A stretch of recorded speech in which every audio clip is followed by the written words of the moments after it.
Hi, I'm Lucas Mack, and I'm on a mission to see the hurting get healed and the healed go out and heal others, in order for all of us to experience the true love and light we desire. This podcast is me sharing my journey with you, so you don't feel alone in your journey. Welcome to the Golden Rule Revolution.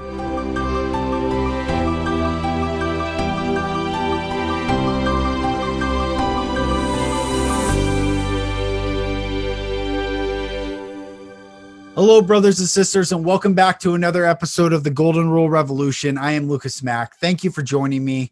Today, I'm really excited to bring you this guest. First of all, it's a very timely episode. I think you're going to get some very practical takeaways that will help you in the coming transition of what's happening on the earth.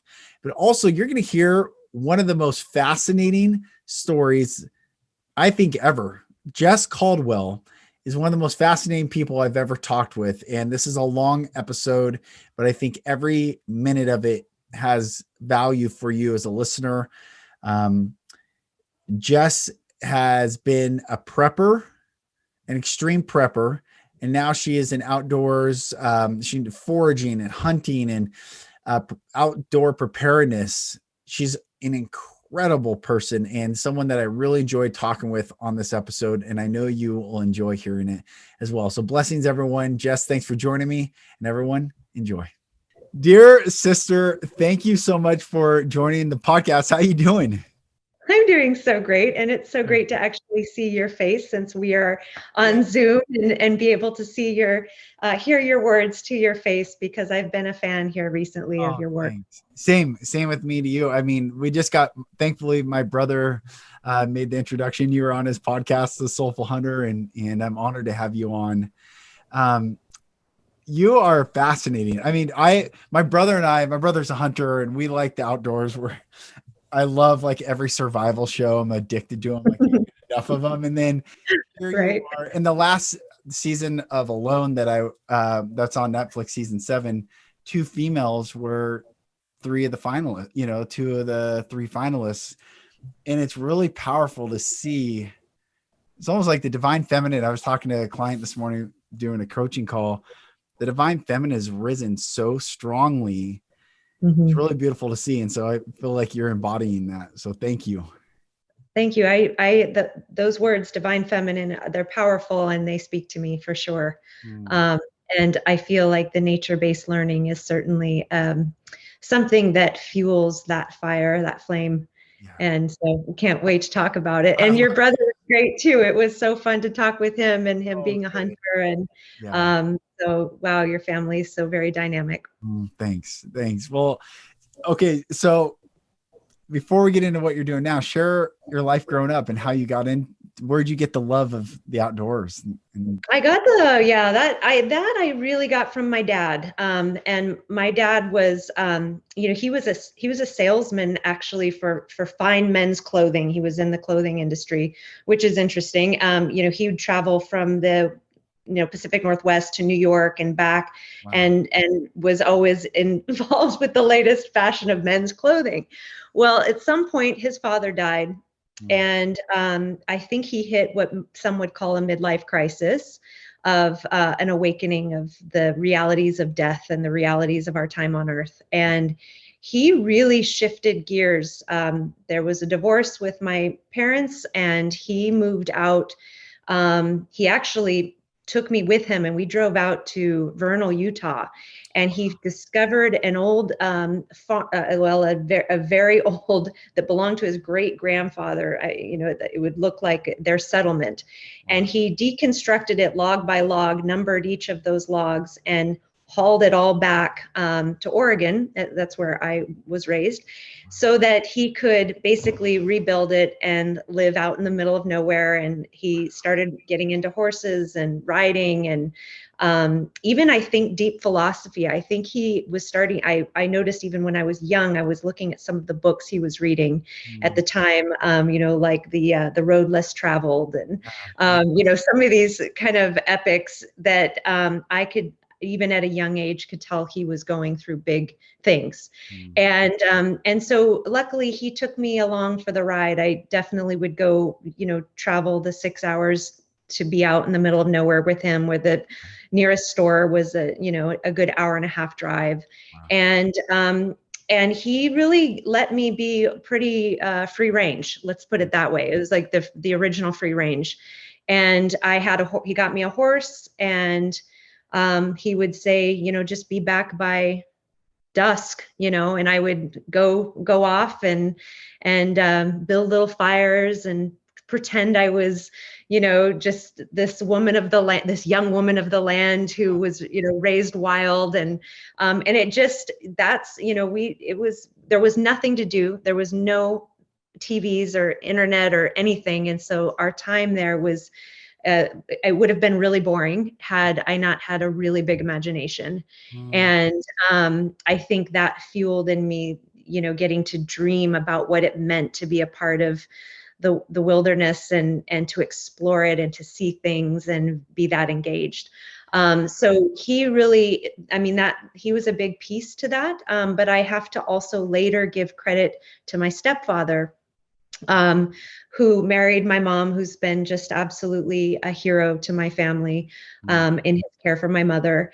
And when I was 14 and struggling, I never really fit in well with, as a middle school girl, I felt pretty awkward, and maybe as most of us do, and really struggled with my sense of belonging in place and acceptance of myself.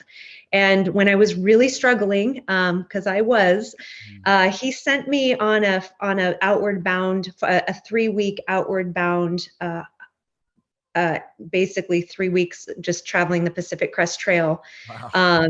And I was 14 at the time. It changed. That those later years when it really mattered to find my way, that coming of age was everything to me, and I needed it. And I came back a different person when I did that 3 weeks. Everything from we had 50 to 60 pound backpacks, and we were heading up to places where you needed an ice axe to stop yourself from a fall. And, we were experiencing things that were epic.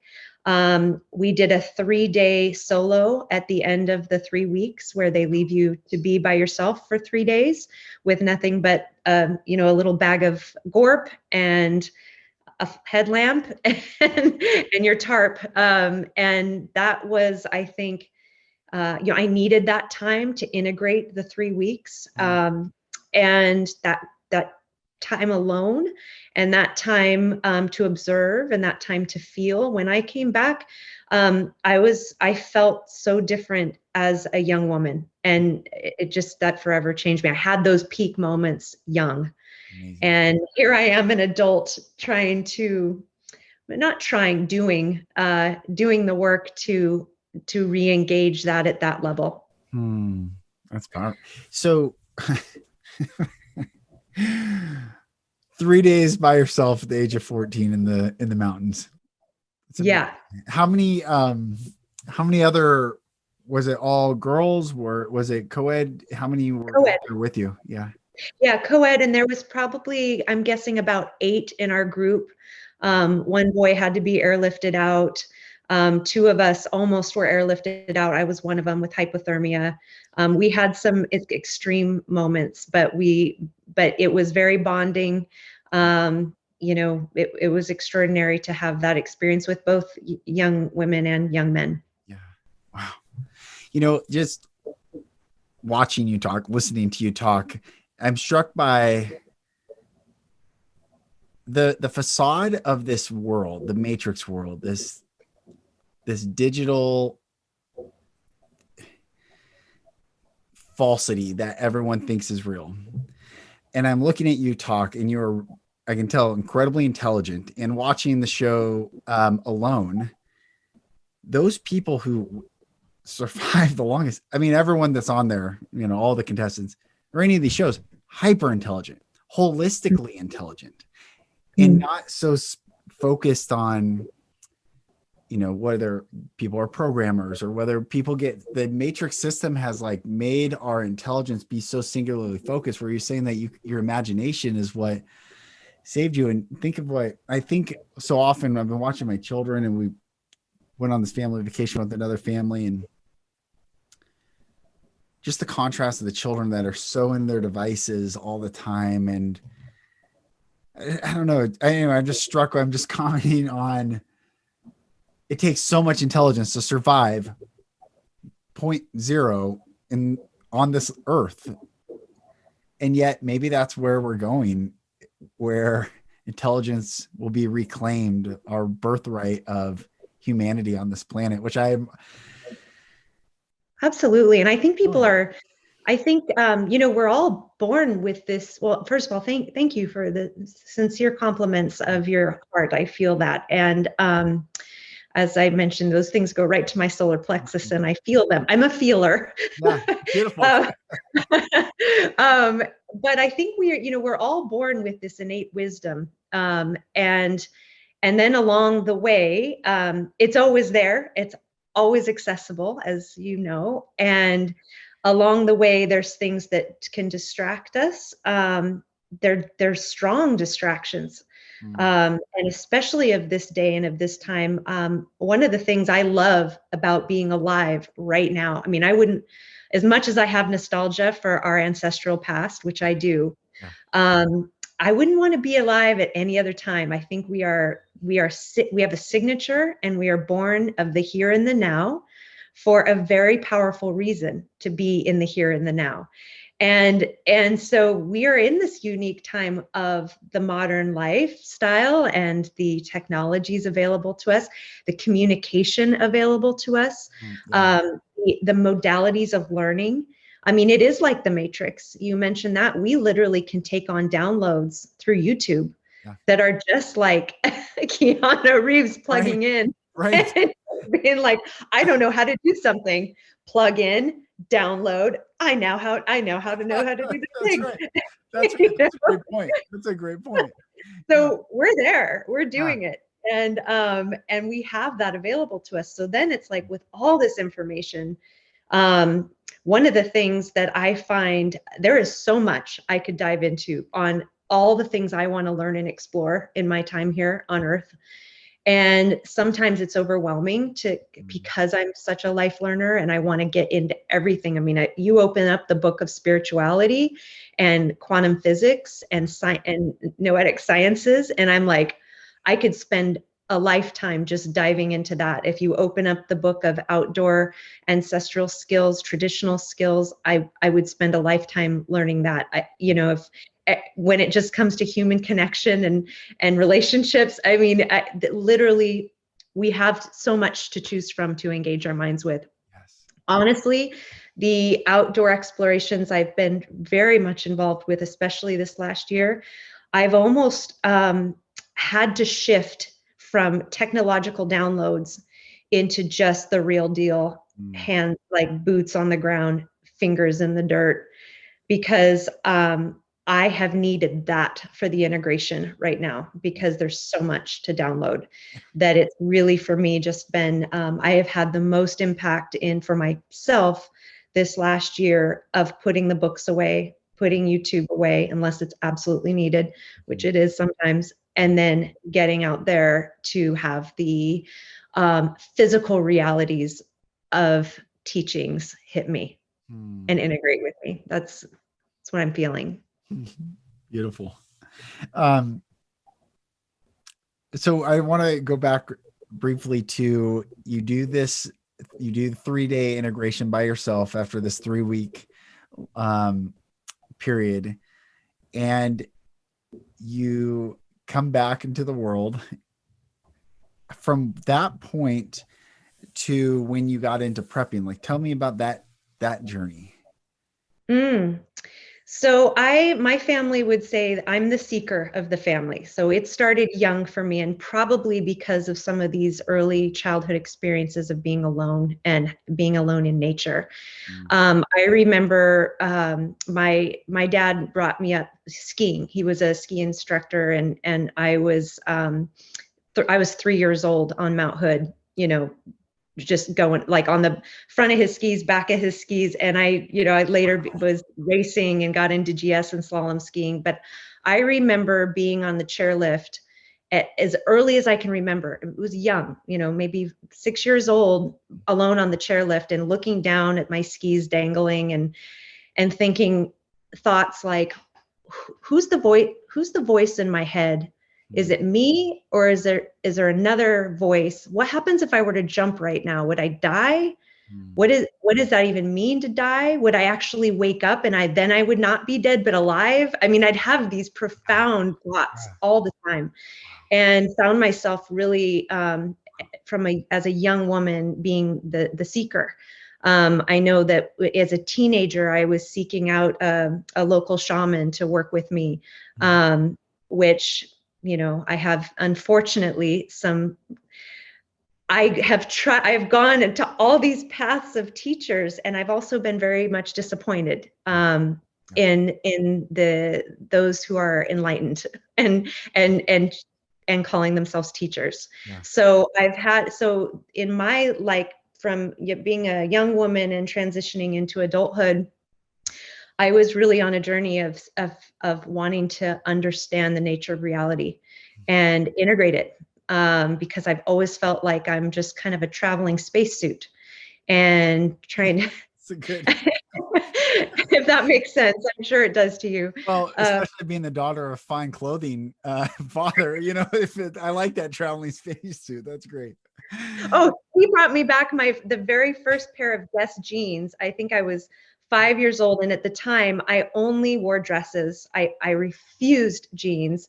Wow. And I had my own style that I would wear very, elegant dresses, I mean, everywhere. And I'd wrap bungee cords around them as belts.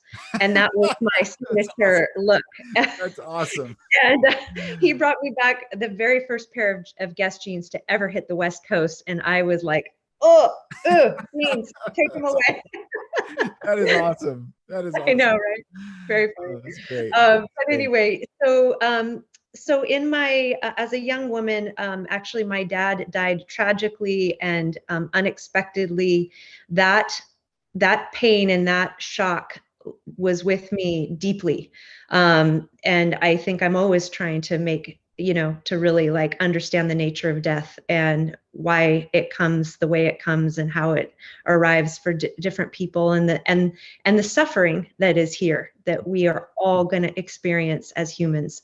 And I think for me, life became very much a wake-up call of, like, wow, you could just die at any time. And so I think I was living life very much, there was a fear in me around death and around dying and around living and surviving.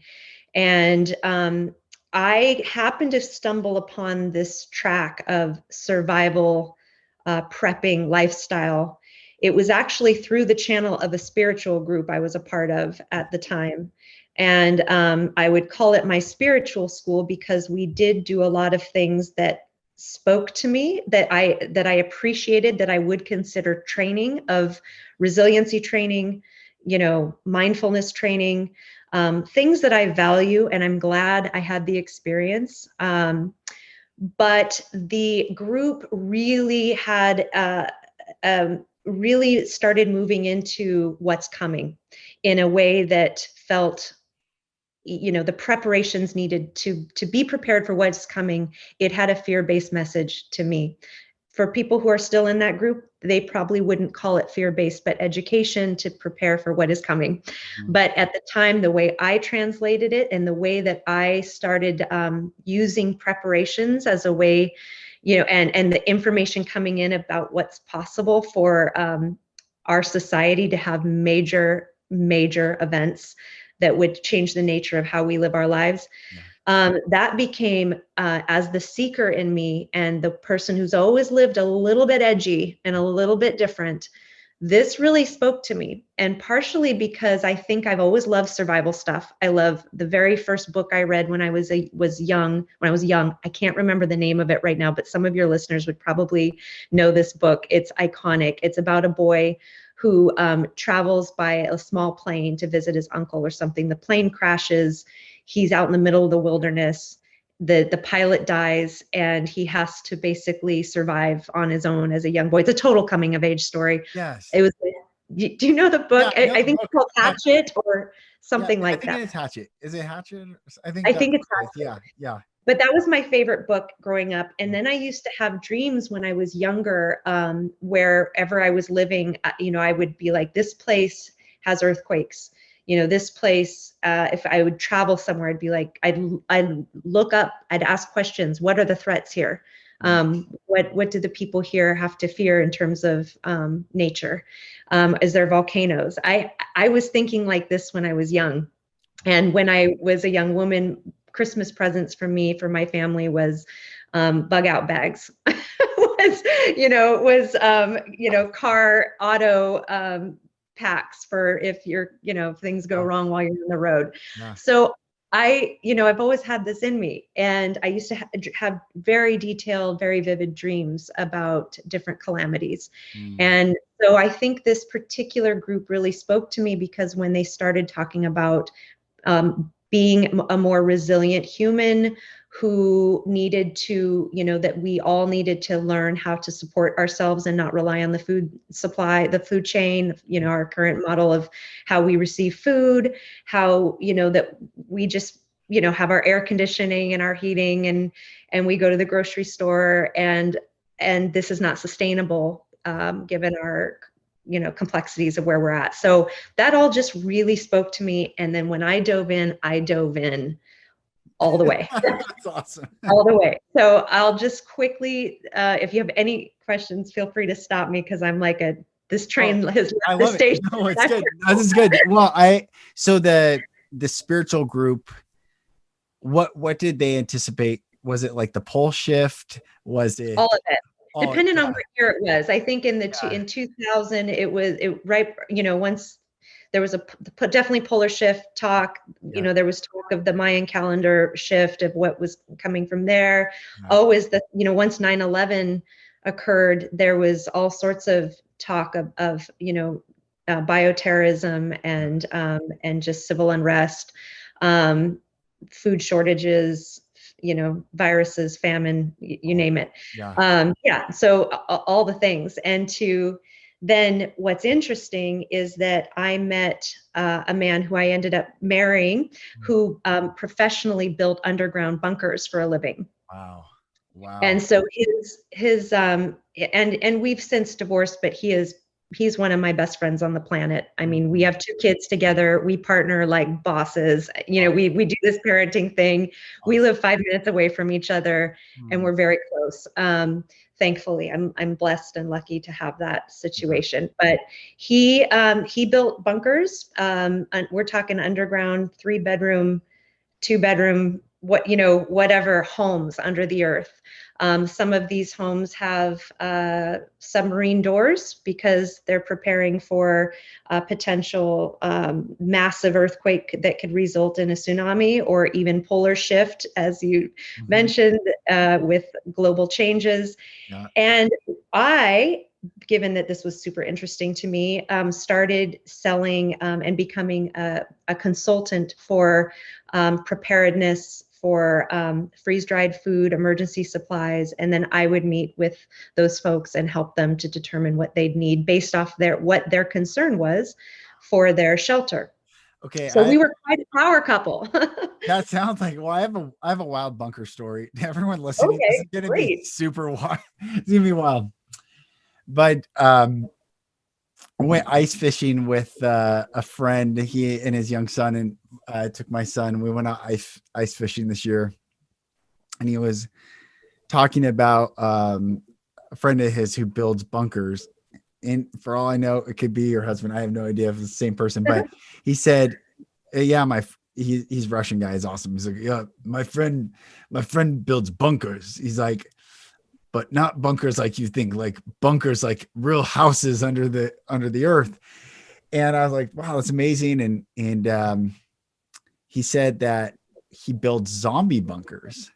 And this guy talking to me is not a joker. He's like a very serious guy. He served in the Soviet army. He's like, oh yeah, he's hardcore.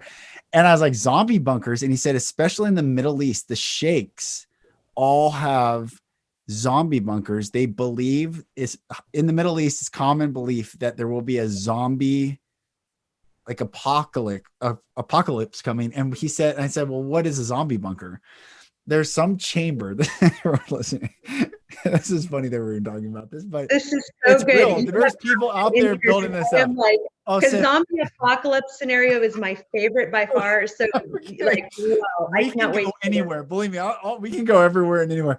So I said, well, what makes it a zombie bunker? And he said there's a chamber that they basically bring them into, and then there's a tube. Once they seal off the chamber, there's somehow they shoot through steel piping that's bent, and all it does is ricochet in this room and kills everything that's in this first chamber. It doesn't have to be zombies. It could be, people trying to get in, but it's a kill chamber before the bunker. And I'm like, whoa. Wow. And he said everywhere in the Middle East, all the sheikhs believe that there's going to be a zombie apocalypse. And then, the CDC comes out with how to prepare for a zombie, apocalypse. And people say that the CDC is just joking around, but then how do you know? There's no narrative. Wow.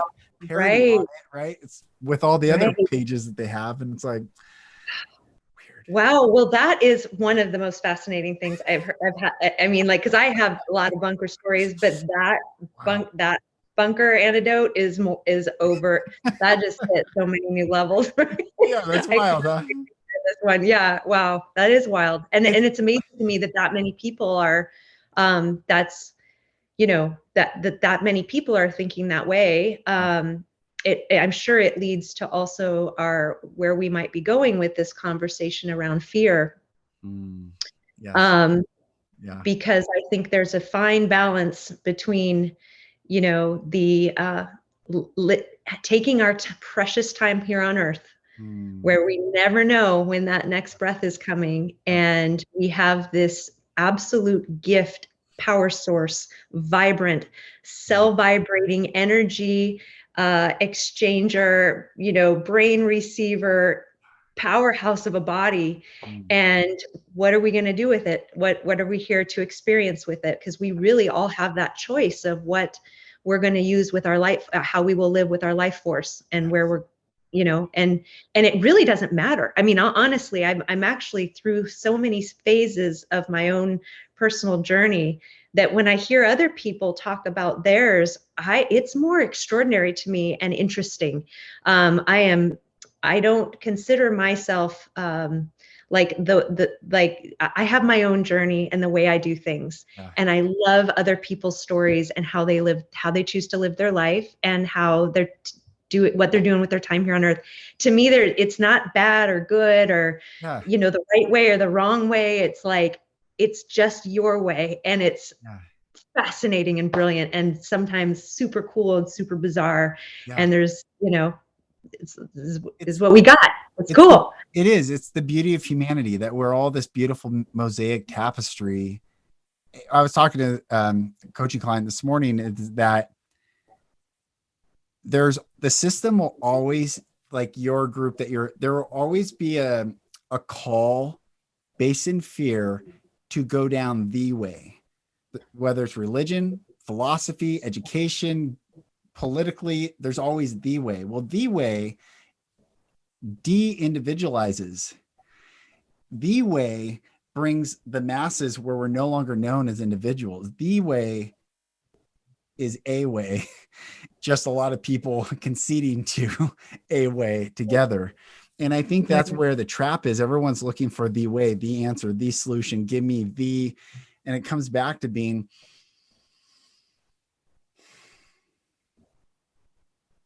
grounded and centered and present and aware to detach and say, wait a minute, what's my way? What did I come here to explore? It makes me sweat all of a sudden. I'm like, what am I here to explore? Like, what's the after? Why am I here? Let's attack something right now. But I feel like that's where we're all waking up to. I talk a lot about sovereignty is how I define it is when I say no, it's no. And when I say yes, it's yes. And there is no coercion in between that. There's no outside force to compel me, to force me against my will. My no is no. I love that. I'll take that with me and put it right in my back pocket. Yeah. Thanks. Yeah. Yeah. And I liked your moment to before you said, just get grounded, that pause. It feels good to be able to witness the ability to take a pause and take a breath and to remember that. And we're all so quick to talk. It feels good to witness even on air with your show. It's like, Well, thanks. let's take a silence here for a minute, which I appreciate. I was a TV reporter for many years and on air, different markets. And there was this one, Neil something. He was on ABC, it was World News Tonight reporter. And I watched him do something with this North Dakota farmer when fracking first came out. And he was interviewing this farmer. And he asked the farmer a question and just left it hanging. And the farm, I felt uncomfortable. There was so much, probably 3 seconds of silence, but I'm like, what's happening? And the farmer looks down and gives the most powerful soundbite, like, real thinking, articulate person coming from their truth, like they, and I kept ruining sound bites as a reporter because I was so afraid. I mean, my story is, I grew up with a lot of trauma. And so I was always afraid and prolific people pleaser. So when I would ask a question as a reporter, if someone didn't answer right away, I'd get nervous and I'd ask them another question. And then they'd start to talk and I'd ruin that soundbite. It would always be the best soundbite and I'd ruin it. So I got a chance to see this reporter one time when I was back at the ABC affiliate. I was at Como TV in Seattle. And I saw him. I was like, I have to ask you, like, I have ruined so many interviews because I always hit a follow-up question. And he looked at me and said, it's the greatest trick you'll learn is just let that pause be the speaker. And I was like, oh, that's good. So good. Like, and just boom. Just, yeah. That's perfect. That was so good. When something you were saying earlier, the other thing that's unique about this time to be alive is we really get to do the choose your own adventure books for real. I mean, we are living in a life, in a time where we get to choose your own adventure, where that really didn't exist before, where you were born and the circumstances you were raised in was yours for most likely your lifetime. If you were a farmer, you were a farmer for a lifetime. If you were born in these things, this is so new, where literally we have even a culture of self-help and a culture of awakened humans who are saying, I want to live for joy. I want to live to feel free. I want to live to, do the things that I'm here to do and self-actualize. And that's really unique to this modern world that's given us the gift of some of these choices. It's not everywhere, but it's more available to us than it has been ever before, at least in here in our country. And so with that, I think there's a lot of anxiety and responsibility that comes with that can be almost lock us up, because it's so much freedom, just like when you're little, with little ones, they need some structure and they need some guidance to feel safe and to feel and to walk strongly. And so if, I'm looking at the youth right now who, as we talked about, may be lacking in creativity or independence, as the parenting is, it's the pilot parenting, and I've heard some different things going on, but the kids are having, not getting the experiences of being 3 days on their own in the woods, or the freedoms that isn't completely associated with maybe how it was back in my generation when we were young before cell phones. But now we're getting young adults and adults our age as well, we've got all this choice and self-actualization and self-help books of like, be what you want to be and do what you want to do and live the big life and do your dreams. And it's so exciting and inspiring, but I think it can cause a lot of anxiety as well, because it's like, do we have the tools for this freedom? And And do we have, do we lock up? Is it causing pressure? Because sometimes it is easier to just know your path. I know that I've expressed to some close friends, I think the easiest time in my life, the time where I had the most ease, was when I was pregnant and nursing and then with young children, because I knew my job. That was like, I've always been a bit of a wanderer. I've always done a little bit of this and a little bit of that, and have gone from here to there and moved. And, for me, being grounded is not maybe what's normal. And it was the first time in my life where I knew exactly what my job was, what I was there to do, what I was there to accomplish. And I knew how to do it well. For me, I felt good about that job. Yeah. But when my kids got older, they're now teenagers, two teenage boys. Wow.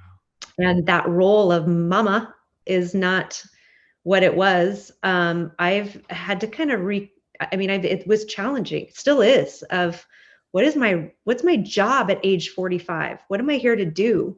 What's my purpose? Yeah. And that's actually one of my jokes with my ex-husband. We spent a lot of years being really deep together, a lot of deep thoughts. Sure. And he was the person I'd bounce off deepness. We jump into the deep end a lot. Yeah. And so we now kind of make fun of ourselves a little bit about how mental that was. And so sometimes when he'll just be sharing something about something silly, I'll be like, why are we even here? What is our purpose? Totally. And we just laugh, because it's like, okay, thanks. I needed that, that feedback, that reminder that we are, we can't take ourselves too seriously here. I have to have the fun, the childlike wonder. I do a lot of inner child healing with people, because that was the big thing that healed me, was when I was at a journey, at a ceremony, and all of a sudden my little me showed up, and I realized that my little boy that I was not in me. He was out of me.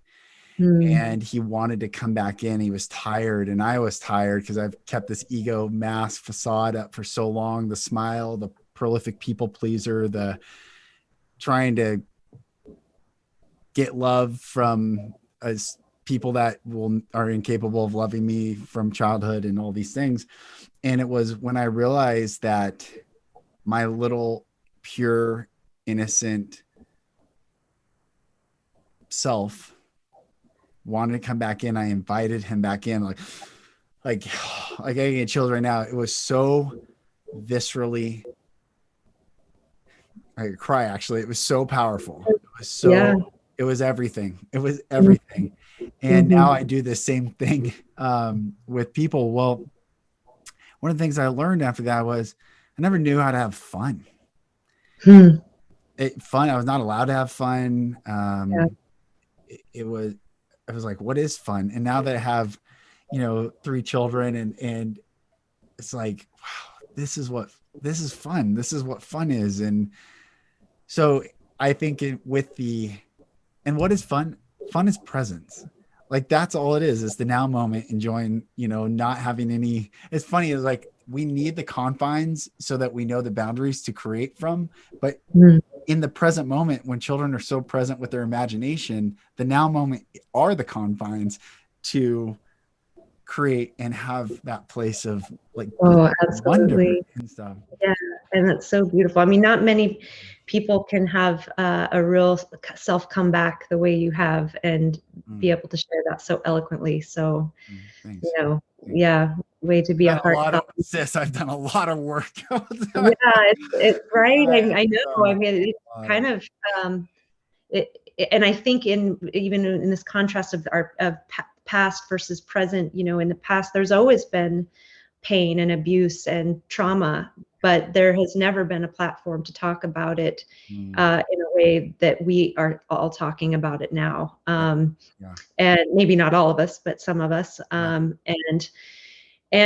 there's been times where I have said, I can't even talk, for me personally, that's part of this nature connection, because there's only so much talk I can do, to where then it's like healing happens in in just in the authenticity of my participation and presence. And I think that's a big word, is presence.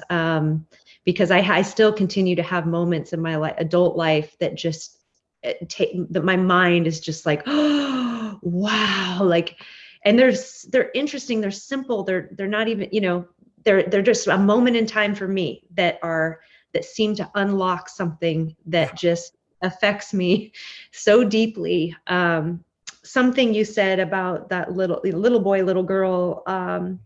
I remember when I was going through a challenging time, I had a woman who I greatly admire share with me. I was crying, and she was like, Jess, you got to remember that you are the mother, you are your own father, you are your brother, you are your own sister, you're your daughter, you are all of it in one embodiment, and you have all the tools and all the people and all of those relationships live within you to heal, like everything you need. And it wasn't it was just a dear woman who reminded me of that. And and I've stuck with that. There's been times when I find myself, usually the evenings, like nighttime's the worst for like having when like emotions. It's like the dark night of the soul all comes out at around 10 p.m. or something. Right. And I'm having moments, and that kind of mantra will come back to me, like, Jess, like, there's really no one outside of you. You're all of it, and you're the pathway through. For me, I have had some off experiences of having teachers, spiritual teachers, mentors. I've had some that it just goes sideways. And I love it when I am reminded that I have all the tools I need and all to go within and to find my next moves. And I also ask for help.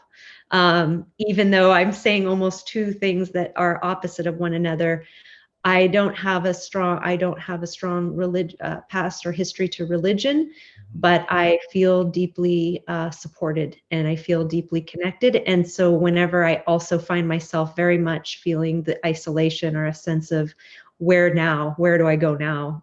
I remind myself to ask for help. I do believe the universe has our back, ultimately. Yes. Yeah. So I do really want to get to the practicalness of prepping and talking about that. I want to stay in this. I'm reading the book of the Hopi, studying shamanism, and when I was in Japan a couple of years ago, learning about Shintoism, and in Judaism, which I study with a rabbi. I did for 3 years every week. And in Judaism, shamanism, book of the Hopi, and Shintoism, they all have a thread that is similar. And it is that so in Judaism, they say that every living thing, to the very blade of grass, has an angel watching over that specific thing. It is the guardian of that life, that it all, and like, I was like, well, this makes sense. Why nature always is perfectly exact is because there is a guardian over that life. There's an angel watching a blade of grass to make sure that the blade doesn't deconstruct into entropy, and second law of thermodynamics blows everything away, that there is a guardian to protect and keep life. And then we think of like our native ancestors on this land, and like all the different spirits and all the different animals and all the different connections. And the book of the Hopi talks about the spider woman, which to me feels like the feminine energy. And it talks about this being that I can't pronounce his name, but he would be like the sun, only he called the creator the Uncle Tiwa. And the great creator commanded every living thing to love the creator and to love all that he has created and to walk in that love. Like, that was it. That's what the Hopi were taught by. And in Shintoism, they believe that even a rock, a non-living thing, there's a spirit behind all things. So I thread these through, and I think, because I grew up heavily in religion, like it doesn't get heavier than what I grew up in a religion. And I think if the lights went out, if China detonates an EMP or the sun just decides to give a flare larger than we're prepared for, and the lights go out, and not in a fear-based thing, but just in a philosophical understanding of our world that we live in, Mhm. we would remember what you're saying, to ask for help. We would remember there's something that man's limitation in the physical realm we know is limiting, but it's not the fullness of what we can have access to. I really believe that when we get back into that soil and the earth and the energy and the sounds, the frequencies, the vibrations, that we'll remember to ask for help again. All this I'm saying is, you said I asked for help. Yes, because you hear that. The Mother Willow and Pocahontas, there is that wisdom in all this that can only come from asking for help. Yeah, that's really beautiful. I haven't thought about it in that context. So that's a really interesting thread that you just brought through. And these are very real things you're bringing up about all these potentials in our world. I mean, the thing is, and this is back to fear-based living. The interesting thing is there are so many ways to go. I mean, it's actually like, sometimes it's fascinating to think in terms of all of these potentials, because it's a rabbit hole of like what's possible.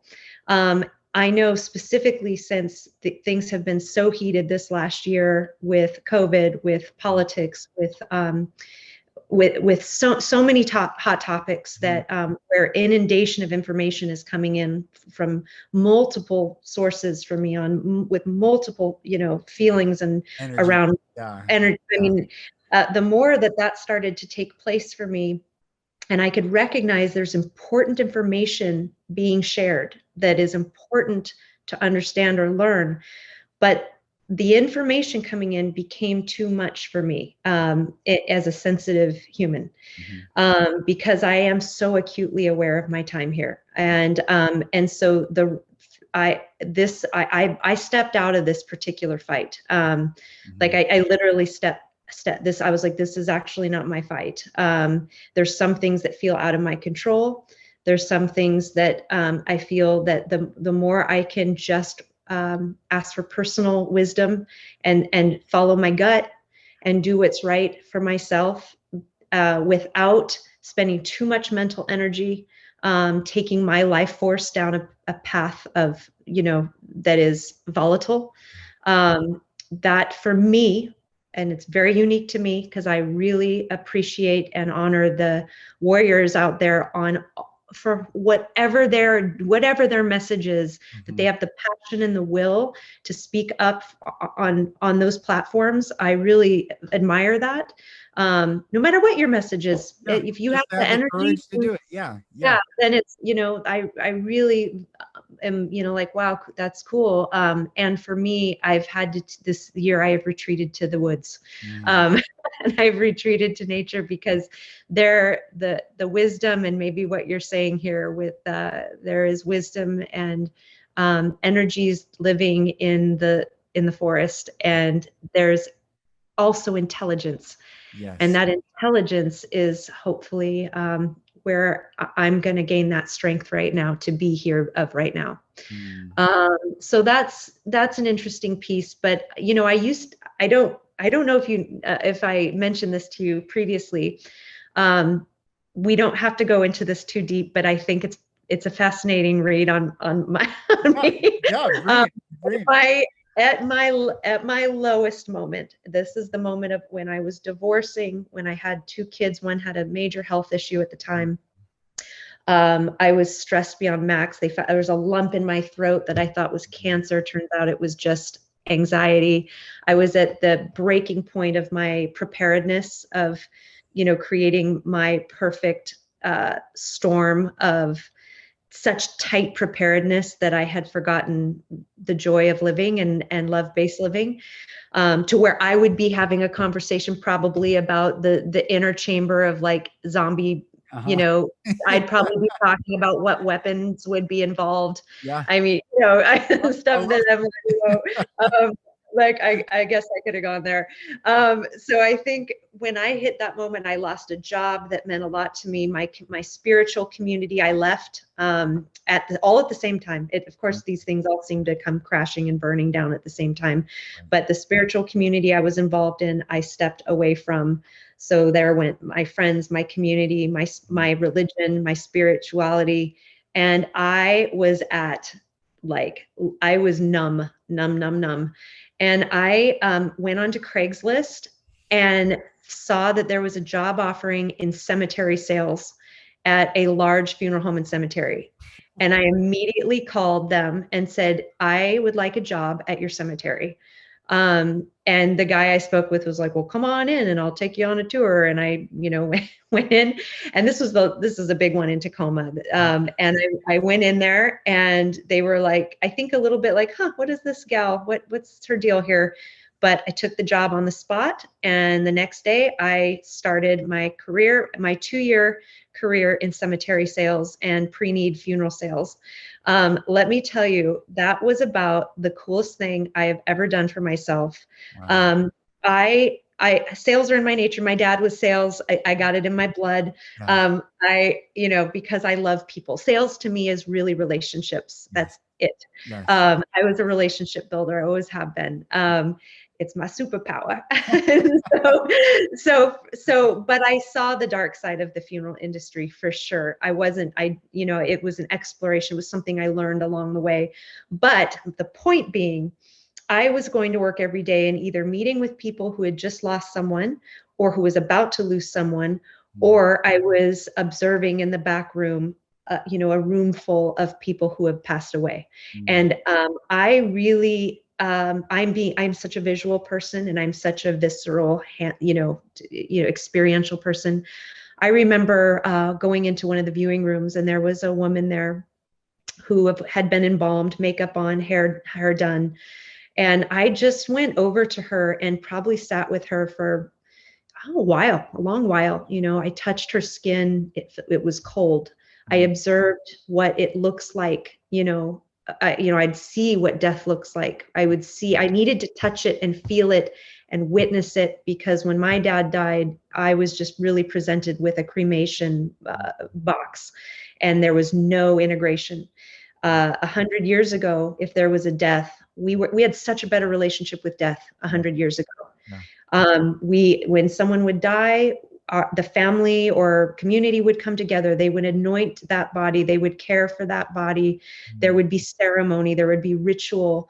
There would be hands being held as they carried their loved one out to the back 40 to bury a grave, to dig a grave. And then there would be this whole experience of that is what death looks like. That is, this person is gone now, and we integrated differently. Now, we have a funeral industry that takes over that process for us. They take it over. They took on the job and we let it go. We let that job out of our hands. And I do believe integration of death of our loved ones should be an inside job, because this is one of the most, other than a birth of life, this is the exit out, and this is how we as humans process our own lives and our own mortality and our own fear-based living and concerns, is being able to really truly understand death and to see it, feel it, and to know it's okay. It's actually a natural part of being human. And so that experience of working at the funeral home was one of the most impactful, because I saw the bodies who were embalmed, where we tried to kind of white glove the experience, make it look clean, make them look alive again. And actually how, to me, I believe that's actually very problematic for our psyche. And I also witnessed what those who had just come in, who just died, and what that looks like. And to me, when I left work every day, it's like there was never, bad days started going away. It was like, how can you have a bad day when you're not dead? Yeah. Unless, because it's really it's your choose your own adventure. We have bad things that happen to us, and we have terrible circumstances, of course, everyone, to some extent worse than others. Yes. But we're alive, Mm-hmm. and we are here to explore that. So to me, it healed me, to be around the dead and to be around pain and to be around sadness and grief. It was, to me, what initiated things in another direction for me. Wow. That alone is a podcast. I know, right? That is a story. And what a statement. Yeah. Messing with the psyche and making someone look alive when they're dead, but they don't look alive. And right. That's not, I took a death doula course many years ago, when I left the funeral industry, because I saw the industry. There's good people and there's good guys and bad guys in any industry, and the funeral industry certainly has their fair share. Any kind of sale-based industry is going to have profit as their bottom line. And when I left the industry, I started researching green burial, natural burial, conservation burial, home funerals. I joined the National Home Funeral Alliance as a board treasurer to help educate and empower families on how that home funerals are legal and that they can care for their own at a time of death. And I went through those studies and did some public speaking and on advocacy and education just around holistic death care, because I do think it's a missing piece to where we've gone away from our natural instinct and our primal nature. And it's also what's drawing me into hunting right now, and learning fishing and hunting and this relationship with death and the natural way of things. It's a healing. You're a really awesome person. You're really fascinating. You're probably the most fascinating person I've ever talked to. Wow.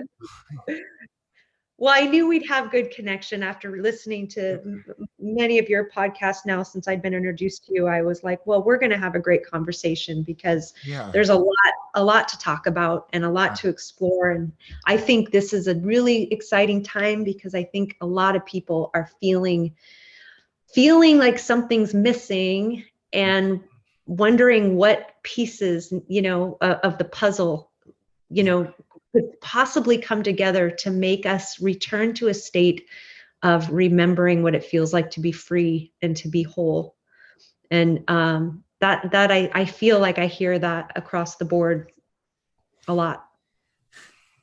I want to ask you what you think on some things, but first let me, for everyone listening, you and I doing this podcast is divinely timed for what my soul wants to express to this world. Last week, I started to do a podcast, and I was in like a spiritual war for 2 weeks straight. I was angry at the state of the world. I was angry that men had not risen to say no to this a lot sooner. I saw the divine feminine rising, but I'm looking around for brothers, not my own brother is amazing, but more than just two, look around the world, like where, hello, like what is happening? And I was just in this, I'm like, I got called in for jury duty selection. I was one of 35 jurors. And this is not everyone. Everyone listening. I hope everyone knows I'm live and let live. So what I say for me is not what I would apply to all. However, what I do believe for me, I would apply to all, which is live and let live and freedom of choice. The judge asked, and they're all social distance so we're all social distance. It's all through Zoom. And they're all wearing masks. And he said, to be a juror, you have to come in and wear a mask for 4 hours, and you get a break, and then you put a mask on again. Does anyone have a problem with that? And I raised my hand, and I was the only one. And I looked around at all these people, big like guys. I'm like, I'm the only one. And he said, what problem do you have wearing a mask? I said, I've never worn one. I don't believe in them, and I will not wear one. And it was like I kicked him in his gut. It was like he got angry. Yeah. Got really angry. And here I am telling a judge, Right. I won't comply. And he looked at me, and you felt this, and this was during this already 2-week period where I'm ready to fight everyone. Like, you want, all right, I guess we're going to do this. Like, if this is what we're going to do, I guess this is what we're going to do. And he looked at me, and he was like, you could feel like he wanted to get me. And he's like, what if I order you to? Whoa. Wow. And I looked at this judge, and all these people are on, it was on the gallery view. So you could see, and I could feel everyone, you could feel everyone's the energetic triggers. Yeah. And everyone's butt puckered and like their stomachs clenched. It felt this real intense moment. And I looked away to break the energy between him and I looked down. I gave that pause. And I looked back up, and I said, I don't want to break the law, but I will not wear one. And he said, I'll make note of that, like in a threatening way. And I was eventually dismissed off the case. But I bring all this up to say, I told the story, but what I meant to say, last week, I wanted to talk about being prepared, and I was not yet in a good place to talk about it. And yet here we are. And I want everyone to be prepared. I worked in a grocery store my very first job, W-2 job, was working in a grocery store, and I worked to pay my way through college, working in a grocery store. And I knew back then that grocery stores only have 3 days food supply. And so once a week, the trucks will come, and it's based on what inventory sells and doesn't sell. And and now everything's automated where, there's RFID chips. And so they'll know like, 3 cans are taken, and everything's automated, but there's pretty much only 3 days food supply in grocery stores. And I wasn't, like I said, I was a reporter, and I was trying to find myself in, I don't even know how to describe it, but when my wife and I had our first baby, and we're here in Bellevue, and there was a big ice storm 9 years ago or 8 years ago in Seattle. And the ice was so bad, it took the power out, and then trucks couldn't even get into parking lots. And so by the time we went to Trader Joe's out in Issaquah, all the perishable foods had been destroyed. The power went out, and they all spoiled. So it took another week for the perishable foods to get shipped back into the store. And I thought, and I was already aware of you prepared, but I was like, that's it. I will never not be prepared for me and my family ever again. So I went deep into the world of prepping.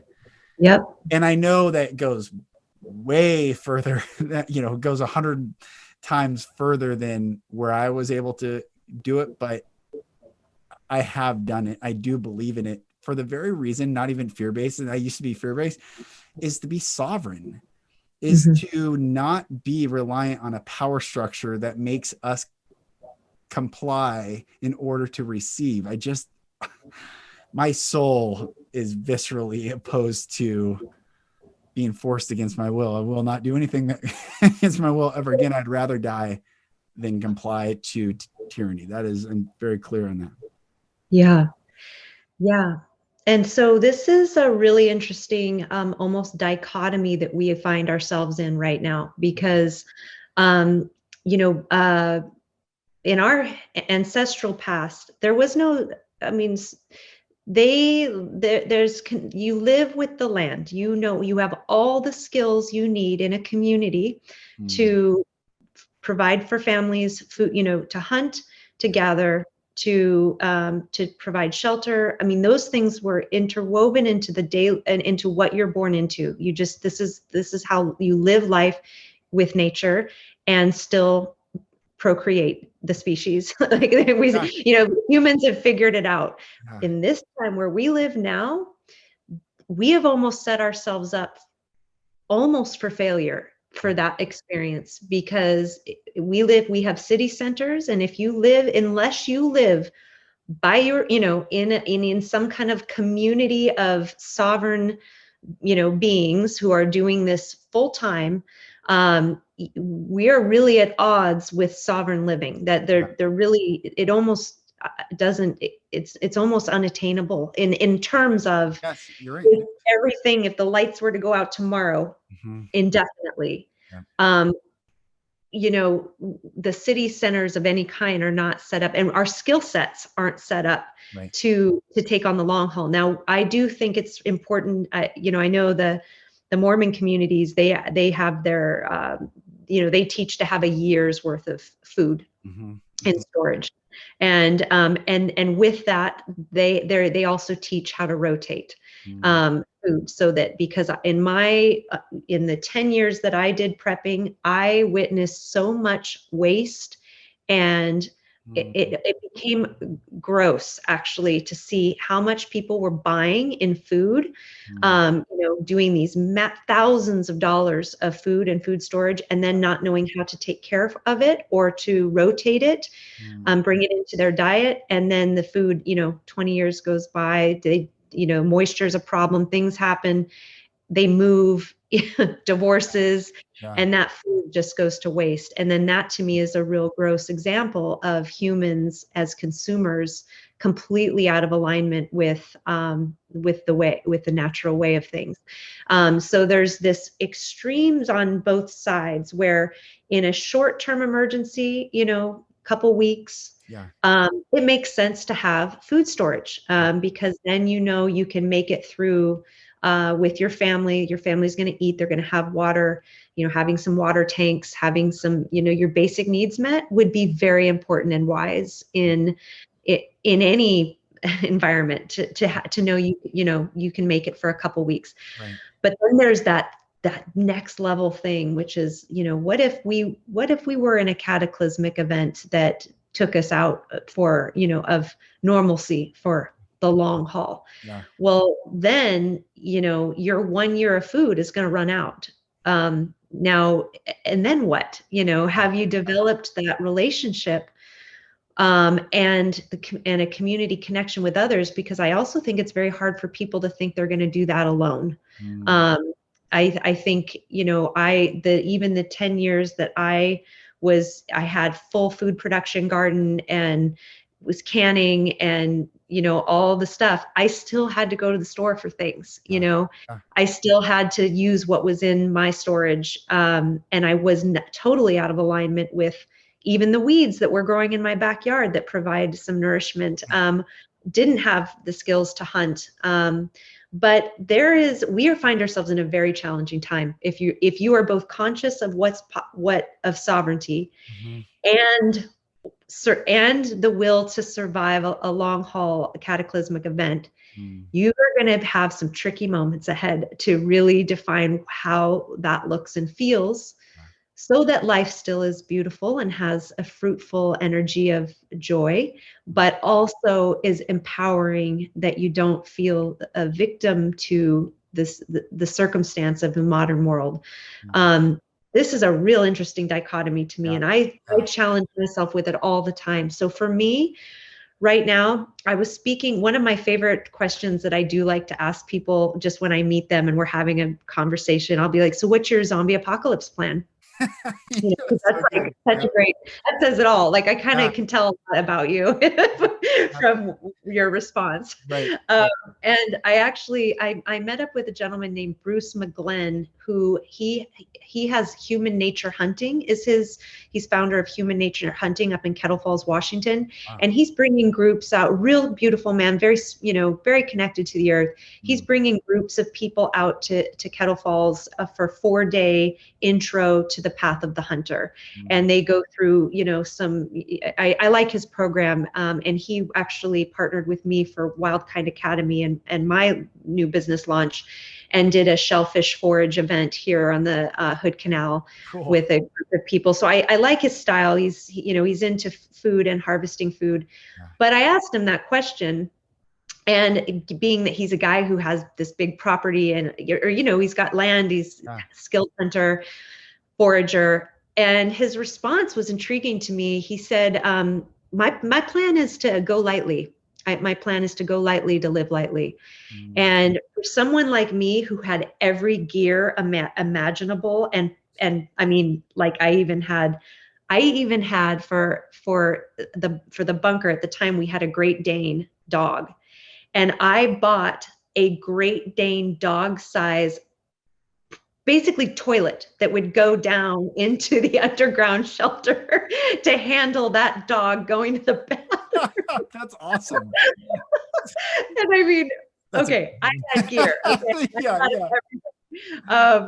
and so, but the struggle with that is that the more I had, the more I felt not free to travel or to, to leave the land, to leave the area, because if anything were to happen while I was gone with my kids, I would never forgive myself that I was at the wrong place at the wrong time. And I had all these preparations back home. So my world got smaller and smaller and smaller. And the more stuff I had and the more prepared I was. And I kind of liked his view on things, that it's like light of heart, light of stuff, light of, because I don't know if we have much control in this day and age for our modern life on some of these things. We're going to do our best. Yeah. Yeah.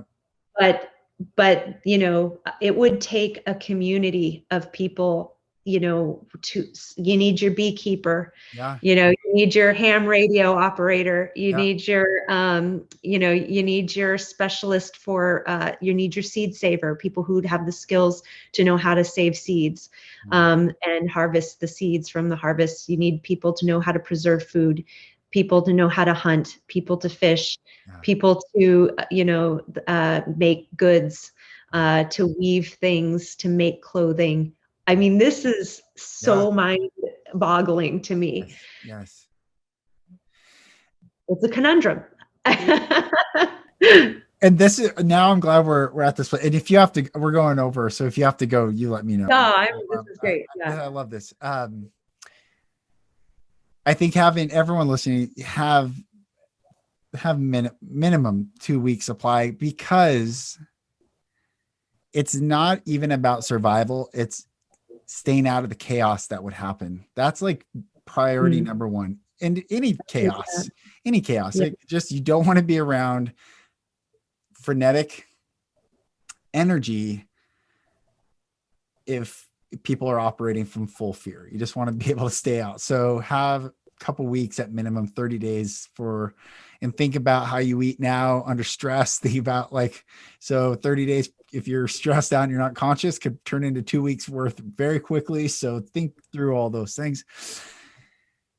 And yet what you just said of the community, I've been thinking a lot about this. So I want to ask your thoughts on what you think, because in one way they talk about the new earth coming, the new earth. And I don't know how it's going to work. And I know that I believe there's been multiple resets on this planet, different groups and Tartarians and all these empires that have existed that they don't teach us about, and all these buildings. There's this one theory that every state capitol building, all the domes built in the United States, were Tartarian castles. Whoa. Because they're saying, you're telling me pioneers and wagons built these things? What, did the US have unlimited budget of dollars to build these? Who built these things? Where did they come from? And if you look up the Wikipedia explanation, they're like the silliest explanation, like built in 3 years, built in 2 years. But I'm like, oh, wow. So that's one idea of the peoples that existed. But this concept of community is also so beautiful to me. And I'm not saying the amount of hard work, it will be guttural change. It will be like a complete shift, but how beautiful it would be to incorporate the true technologies that I think have been withheld from humanity. Electromagnetism, just the concept of a magnet and that energy. What is that? They know how to harness that energy, but they don't tell us. We're hooked to a grid. We're slaves to the system to a degree. But how beautiful would it be if we could combine the natural energetic field of this planet, the truth that is available, with the community of all that? That to me would be so incredible. And the reason I thought about this, I went turkey hunting with my brother and some buddies of his. Um, and I saw turkeys, but we didn't get any. And I sat out there, didn't move. My everything fell asleep. I was so uncomfortable. I had so many ticks on me. It was ridiculous. But I watched nature, and I've hunted for years, but this was a different thing for me. I think I'm in a different place, but I just sat and I saw turkeys walking. I saw doves. I saw deer and elk and life. Never stressed about where it was going to eat. I just saw them eating. The deer were hungry. They bent down and ate. The dove was collecting whatever it was collecting. I sat right next to its nest and didn't disrupt it. And it finally came back to these little beautiful eggs. And I'm like, nature is not concerned or stressed about living. We are so stressed about living, but the natural state of nature is nature, which we are part of. And I think this is why it had me thinking of like, how beautiful would it be when humanity remembers this? It's not even skills, it's probably innately somewhere in the chamber of the brain that they blocked off somehow. They tell us we can only access 8% when what's in the other, 92%. There's probably a lot of stuff that is there. But to me, it would be so incredible to have a world where the city structure is not present, but humanity is living with each other in that way. I don't know. I just don't know how to describe it. I can feel it. Yeah. And I think the ways that there are ways we can access that now. It doesn't have to be this utopia of modern future world. So here we are. I take on a new plant every week. I try to I take out my, foraging through the seasons. I take classes and I take one plant and I go out and I harvest. I find it, I go on nature walks. I find it, I harvest it, I incorporate it into a meal or a medicine. And that it does two things. Number one, brings me joy. There's just, when our the aesthetic of being outside, what it does for our brains, the science is out there. We all know what nature bathing does for our bodies and minds and spirits. Yeah. So it's joyful, but it's empowering, and it feels like something I'm doing that is like taking that step of sovereignty and empowerment. It's just one plant.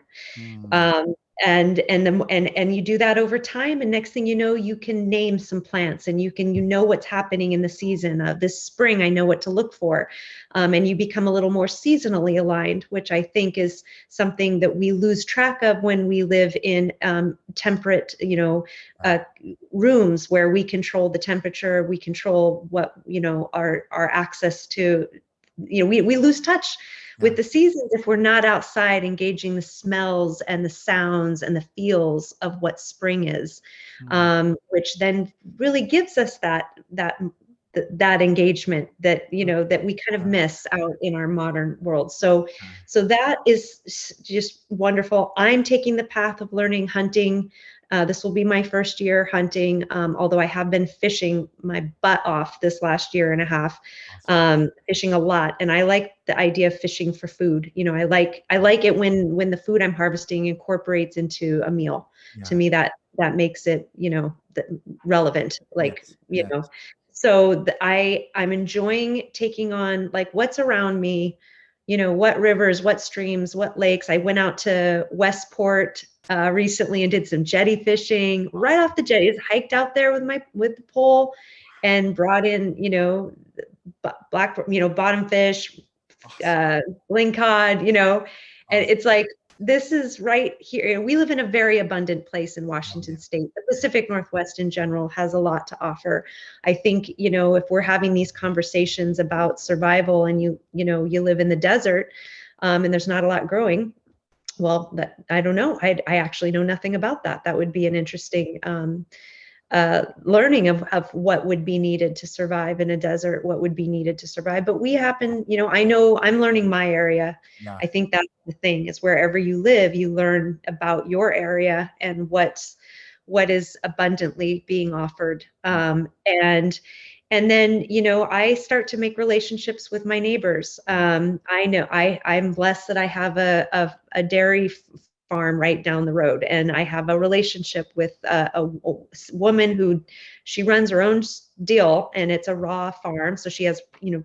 raw milk, Yeah. raw products. So and I know people who are gardening, and I know people who have honeybees, and I think what we can do right now is build community around like-minded people who value these things, because not only are they great relationships to have, they nourish you in these explorations. They encourage you and make you want to show up to the door with more to offer. It's like, hey, you have this skill, I'm learning this skill.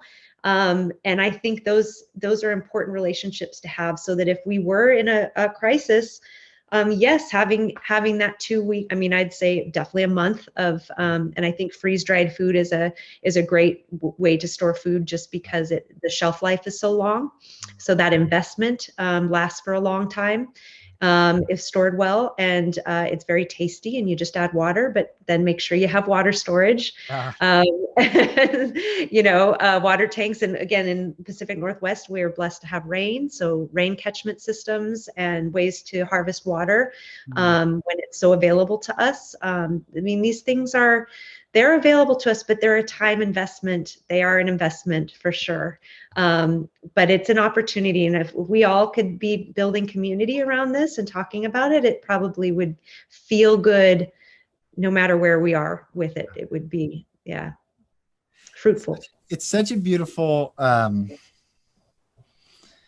practice and it's really a form of self-love to learn these things. I really do believe that is to love yourself is to know, like you're saying, we are our own mothers and fathers. I'll send you a video that I did after this that I teach on, but yeah, we all is that's within us. So if we know how to contribute and prepare and be whole in all ways, spiritually, physically, mentally, emotionally, all these facets, feels good. It does. Yeah, it feels good. And the other thing that I went through in my survival days, the hardcore stuff, the zombie stuff, it had a lot more, my worldview was really focused on myself and my family, which is a good thing to be focused on. Yep. But it became myopic. It became, where it's like survival situation, it's us against the world, we'll hunker down, we'll do this thing. And then as I kind of moved out of that, and I actually took I took a course that was kind of like an urban first aid, disaster preparedness course that was offered for the urban setting.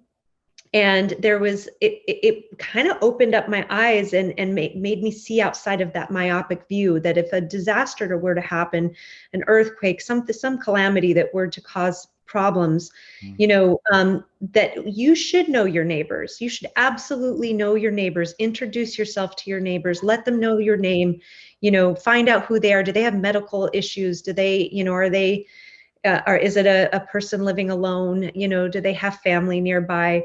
And in this particular course, they even gave us a packet where you keep a little sign in your, that if there was a disaster, you could put up a sign in your window that says, okay, or need help. And that when you are kind of being a leader for your community and for your small neighborhood or your small community, be a leader and, take these initiatives to check in with your neighbors, know who they are. And then if something were to happen, you take care of yourself, your immediate family, of course. But then as that leader, you walk through and you check on your neighbors and you make sure, and you see what's going on. I also took the Wilderness First Responders course back in March, my WIFR, and that was a 10-day, awesome. I would recommend everybody take the Wilderness First Responders course, because it's learning all of the medical skills for recognizing, problems with the heart, heat stroke, trauma, head trauma, spine injury, you name it. We cover it, because it's meant for people who are in the backcountry, who may not have access to calling an ambulance. Yeah. But that education was so powerful to me. I learned so much, and it was empowering to feel that I have a basic understanding of how to help a neighbor or how to help my own family if you couldn't call 911. And that to me is a powerful education that that we should all have. And the more people that have that, the more we're out recreating and enjoying the backcountry, the more we could count on a friend coming by and saying, oh gosh, you need a hand. You've got a broken ankle. Let me help you. Let's splint this, and we help one another. So that's where I start to light up now. Where I'm at is because my time here feels very just short and precious. So even if the worst things were to happen, it's like, well, who am I now and how am I showing up? So, because I could die even in the calamity of something stupid, and then it's like, well, did I go check on my neighbor? And in my last moments, am I hunkering down with the guns, telling people to get off my property, which I can understand in some scenarios that actually that makes a lot of sense if there's zombies, especially zombies. Or, did I spend my last days, just doing all I can because I know my heart would feel good, and my last breath would be like, all right, peace out. Job well done. Yeah. Job well done. Yeah. Game over. This game anyway, this particular game. Yeah, that's right. Round one. Or whatever round. Yeah. I think that's perfect segue into, I want everyone to find you, follow you, engage, go to your website. I'm excited to learn from you, do something. My wife and I are going to come connect with you. I love to learn. Cool. It's so important. I'm hungry for that. I've cooked nettles, like fiddlesticks. Someone was like, they're carcinogenic. I'm like, well, less so than probably the hot dogs that we're eating or whatever. But I just love the whole concept. So how can people find you and follow you and support you? Well, thanks. Yeah. So I just launched the website. It's wildkindacademy.com. And wildkind to me, it just spoke to me. It's like, it's not, it's a fluid word that really just speaks to the heart of people who are wild kind. You know who you are. And right now my main goal is to write a rewilding 101 course that would be available as a product online. But just so that can reach more people, since we all live all over the place and it's hard to have live events sometimes. But I also am putting on, that's through the online academy, but there's also going to be live adventure field trips and retreats that I'll be building as time goes on. I've certainly brought in some amazing instructors to teach basket weaving, intro to fish tanning. If there's a great instructor out there who has an amazing skill that they want to share, reach out through my website, because I think there's people who are really good at what they do and are very passionate about traditional skills, ancestral skills, or maybe it's hunting, fishing. Bring it on. We need great instructors and to teach a course. And then eventually I'd like to also be have my own coursework where I'm bringing people together in community. So all of that's coming. This is a real new launch for me. I haven't even really officially launched the website. It just got up, and this is a dream, and it's got vision. And then on Instagram, you can find me Jess_Wildkind Academy. And I'm also on Facebook as just Wildkind Academy. Beautiful. I'll put all those links too in the show notes so people can go follow you, support you, sign up, get on your mailing list. And the mailing list is great because that's where I'll have all the info coming out for sure. Sister, I'm so thankful we got a chance to talk. You're just really probably the most fascinating person I've ever spoken with. So thank you. And such a compliment. Oh my goodness. So beautiful. Thank you. And thanks for journeying the way you've journeyed. And thanks for being here to share it. Oh, heck yeah. Thank you for bringing me, like, just that we found this connection and that you have this channel that you get to share with all of the wonderful people and conversations you have. It's a real power tool, and it's a great time to have this tool to share these things, and people, you're doing the great work, and it's you're a light to the world. So thank you so much. Yeah, and thanks for everybody for taking, this is a long one, but yeah, it's awesome. It's awesome. Too. I love it. Make sure you go to Jess's website, sign up to her for her email alerts, follow her on Instagram, and make sure you have minimum of 30 days supplies. Just make sure you have it. This isn't fear-based. It's not doomsday. It's just being a sovereign being, is being able to take care of yourself and your family when things may or may not get disrupted, but you're not relying on that. You're not going to have that anxiety, that fear, that stress. If the supply chain, for whatever reason, gets disrupted for a little bit, be it natural disaster, be it social conflict, whatever it is, make sure you're prepared. Make sure you're walking in love. You're releasing fear. You're receiving love. You're taking that breath. You're pausing. Everything, my dear brothers and sisters, is going to be okay. Everything. It is up to you and I how we are going to internally allow love to fill every void inside of us, so that when change happens, which is inevitable because the only constant is change, but when major changes happen, you will be able to stay grounded, stay aligned, and stay in love, because you will have done the work both externally and internally. So I'm thankful that you all joined me. Make sure you like, subscribe, share this podcast out. I think this is an important one to share out with people. If you're watching on YouTube, make sure you subscribe, hit the like button.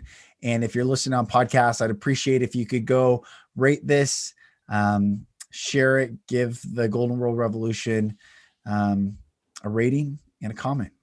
I bless you all. Thank you all. And I'll talk to you in the next episode. Thank you, brothers and sisters, for listening. For support in your journey, go to my website, lucasmack.com.